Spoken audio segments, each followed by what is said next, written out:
नमस्कार, good morning. सर्वांना संकष्टी चतुर्थीच्या हार्दिक शुभेच्छा. आणि मुलांना स्कूलला सोडून आम्ही आलो आहोत मॉर्निंग वॉकला. पुढे थोडे चालल्यानंतर आम्हाला खूप सुंदर अशा पक्षीचं दर्शन झालं. मोर आम्हाला प्रत्यक्षात समोर दिसला. इतक्या जवळून मोर पाहिल्यानंतर खूप भारी वाटलं बरं का. छान शूटिंग वगैरे काढून घेतली, फोटो काढले. त्याच्याजवळ जाण्याचा प्रयत्न केला, पण तो पुढे निघून गेला. मग आम्ही निघून आलो घरी. घरी आल्यानंतर छान अंघोळ वगैरे, देवपूजा वगैरे केली. चतुर्थी असल्यामुळे साबुदाणा खिचडी केली आणि मी फराळाचं केलं. नंतर पिल्लूला आणायला त्याच्या स्कूलमध्ये गेलो. स्कूलमधून घेऊन आल्यानंतर त्याला छान जेवण वगैरे भरवलं, घरातली कामं उरकली. तर असा हा दिवस माझा पूर्ण मुलांना शाळेत सोडण्यात आणण्यात आणि घरातली कामं करण्यात जातो. चतुर्थी म्हणा किंवा गुरुवारचे उपवास म्हणा, त्या दिवशी घर जरा स्वच्छ, देवपूजा वगैरे, हार वगैरे लावली तर खूप प्रसन्न वाटतं बघा.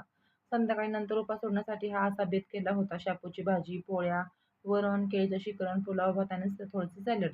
तर असा बेत उपवास होण्यासाठी केला. तुम्हाला कसं वाटलं ते मला नक्की सांगा आणि तुमच्याकडे काय बेत होता ते पण मला नक्की सांगा. जेवण करायला या. Thank you for watching. Bye bye.